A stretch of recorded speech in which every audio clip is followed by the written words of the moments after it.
for it.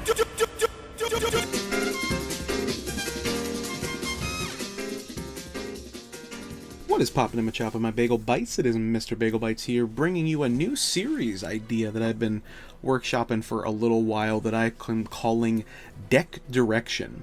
So the idea behind it is I take some of the weird brews that I sit here and percolate on my little brain and throw them onto a screen here and kind of give you the building blocks of something that I see might have potential that I might not have time or the cards to implement and do just with daily life. So the idea here with Deck Direction today is Mimighoul Labrynth. So I see a bunch of cool little synergies between these guys that could really be assisted by like a small Labrynth package, as opposed to some people who really want to do like obviously like the hand looping or just like a kind of like a pseudo stun deck control with like shifters and like fissures and stuff, defissures and stuff. I kind of want to go in like a little bit of a different route than even the one I've been using. So, like I said, this is just like a fundamental idea. This isn't necessarily a deck. This could probably work. I don't see why this wouldn't. I tried to make it as competitively viable from like a view as possible, but the side like obviously isn't real. The extra deck is like some ideas. Obviously there's a bit more, like there could be an Apo here obviously very easily, especially with being able to use Mimighoul Room on our turn or on your opponent's turn, like but turn like 0-1 with like Butler. So there are definitely a few things here. So being able to discard the Butler to use Room on your turn to special summon a Mimighoul from the deck to your field, so you might be able to get Dragon and pop off before you've even used like a normal summon, which could be really cool. So maybe there's room in here for like a package of like something else. Obviously Fiendsmith could probably fit in here very easily. It can slot in pretty well into anything. The extra deck isn't very strict, I suppose is going to be the best way to word it, which is why I'll explain a little bit more on that later.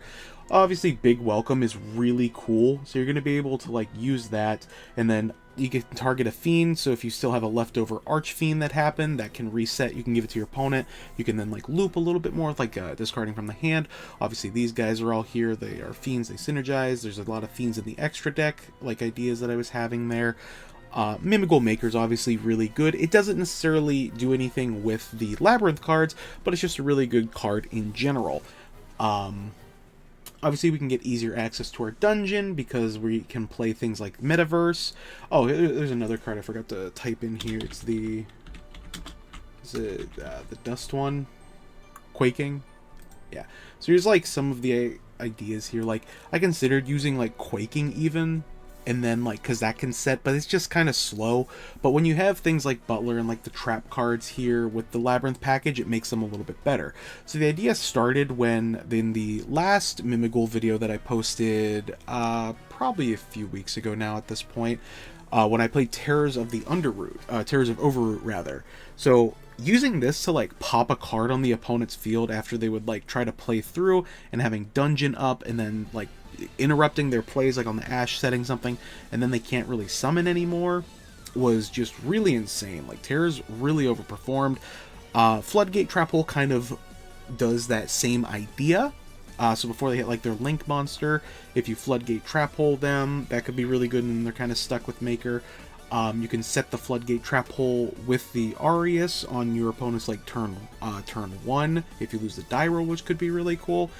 If you open up the Trap Trick, it literally opens up all this. Being able to Mimighoul Room on your like opponent's turn, but like before you play, there's a lot just like you can do with that. Like, yes, you technically give them body, but you can do it in like it is the main phase. So like, there's probably not a huge thing there, but like I could see it coming up depending on what they kind of pass on, or if you're playing like a deck where they might need to clear monsters before they play, so they might have to flip the dragon and give it back to you.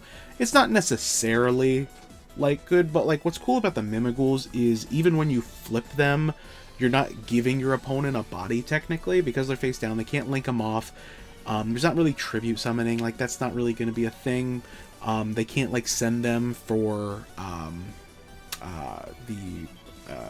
Dark Witch, yeah, Dark Witch and Original. So they can't get rid of them that way, which is really cool because they are face down. And then just having this in your graveyard, because then you can banish it from the graveyard, target Mimighouls you control them, return them to the hand. So then you can like banish them, and then if they give them to you because they had to flip them, you can then get those on your turn. So you can kind of start with a turn 1 Mimighoul dragon like a bit more consistently, or I guess Master, but you're probably not gonna do that because Master is just kind of mid. Like Master right now, maybe when the second wave of support hits it'll change a little bit, but right now he's just kind of, he's there. He's good, he has his utility, but having it be on your opponent's turn only kind of stung. If they had made this either player's turn, I think this guy could be played at a higher ratio. But I think Dragon's just kind of the best Mimighoul overall. So you can kind of play that. If they flip it, depending on when you're doing it in their combo, they might have to pop their board, or just kind of let them give, like, how do I word this? Or they kind of leave it there, and then they pass turn to you. So then if they do that, and you're able to then play this card, you can then change a face-down monster to face up on the field to face up attack or defense position. So you then target the dragon, so your normal or special summon Archfiend, depending on what else you have, immediately just becomes like blowing up their board. So it's kind of like you have like pseudo board breakers, which makes like Thrust live if you play it, or Talents. So there's just like little things here. We get to play Metaverse too, which is kind of cool, so we can get to our dungeon much quicker. Because we can set it with these. Obviously, the Labyrinth cards speak for themselves. It's just a small package. The Butler's the best part here, but then like Big Welcome is just a really good card in general. Bouncing and then like getting like either your princess to pop cards. You're also getting more cards in the hand you can pop. So it combos with the Archfiend there. Not combos, but like, so you're still getting that like hand loop idea. And then like Lady to set more cards, normal trap with different names and stuff after you activate them. Plus Lady is just really good. So you're getting like the castle and the dungeon. I didn't even think about that at first, but it's kind of cool. Like the dungeon in the castle of the Silver Castle. But that's kind of the idea I have going here. Oh yeah, and then like obviously like Griffin becomes a lot better because you can target your any trap, which is really good. Overroot's really good. Floodgate has potential to be good, especially in a deck like this. Trap Trick, obviously.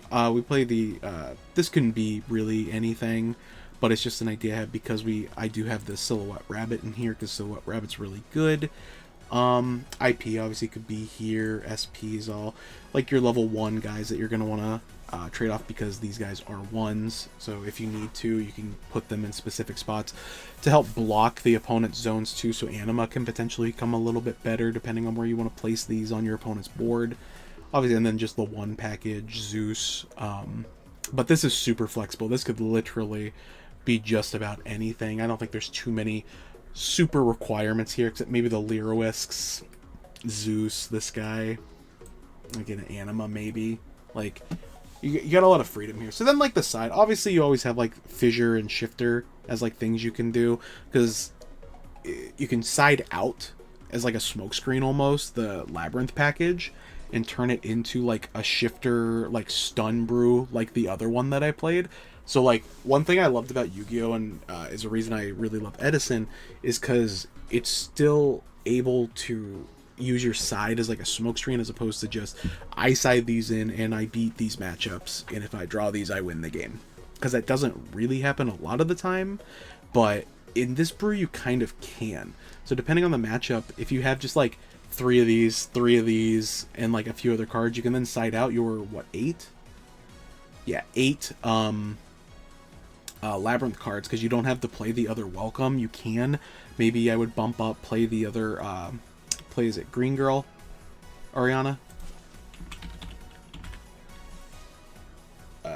No, the other one. Yeah, Ariana, I was right. Yeah, play Green Girl, so you can do that if you want. If you want to play a bigger package, like obviously the Mimighoul package might be the correct one to be trimmed a little bit, but it's just something I kind of saw the synergy with. But then like, because your extra deck is so free, like you can play Apo, so then like Metal Tronus becomes really strong, so this has a better going second and first.